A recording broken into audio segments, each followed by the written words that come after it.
รู้จักรู้จักโดยรู้จักโดยรู้จักโดยรู้จักรู้จักรู้จักรู้จักรู้จักเจ้าโดยรู้จักรู้จัก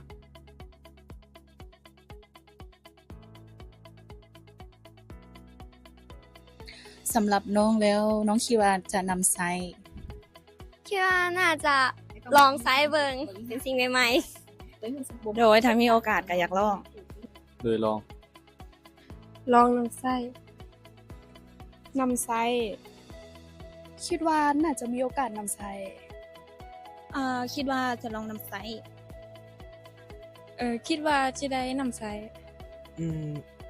ลองนำใส่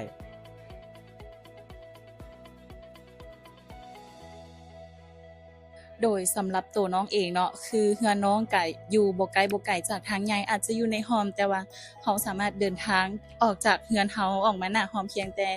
2-3 นาทีเท่านั้นซึ่งน้องคิดว่า BRT นี่สามารถตอบโจทย์สำหรับนักศึกษาคือพวกน้องเอง ตอนนี้อาจจะยังบ่แม่นแต่ว่าอนาคตเนี่ยแน่นอนเลย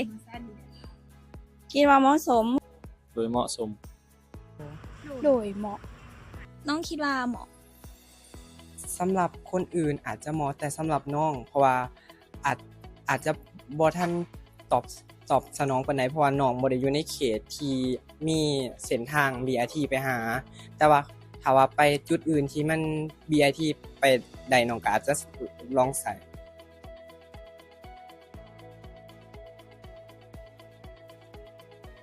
โดยสำหรับน้องเองเนาะ BRT ก็เป็นโครงการรถเมล์ด่วนซึ่งแน่นอนอยู่แล้วว่าความตรงต่อเวลาก็จะอยู่ในนั้นและคิดว่านักศึกษาทุกคนนะอยากจะเซฟเวลาของแต่ละคนเพื่อให้เป็นการบ่เสียเวลาในการเดินทางและก็มีความปลอดภัยในการเดินทางโดย เพราะว่าอนาคตนักศึกษาจะแบบเดินทางสะดวกขึ้นรถจะติดน้อยลงเพราะว่านักศึกษาใช้รถเมล์หลายขึ้น ทันเวลา อาจจะบ่ได้ตากแดดมาโรงเรียนได้ไวขึ้น เดินทางสะดวกปลอดภัย ประหยัดค่าใช้จ่ายและเวลา ประหยัดค่าใช้จ่ายหลายขึ้นสะดวกสบายในอนาคตเพื่อนคันยกตัวอย่างน้องคนบ้านไก่เนาะบางเทื่อก็ขี้คร้านขับรถสิคันว่าขึ้นรถเมล์ BRT นี่น่าจะสะดวกสบายแอร์ก็เย็น น่าจะดี เพราะว่ามันช่วยประหยัดค่าน้ำมัน แล้วก็เวลา แล้วก็อีกอย่างก็คือเป็นคน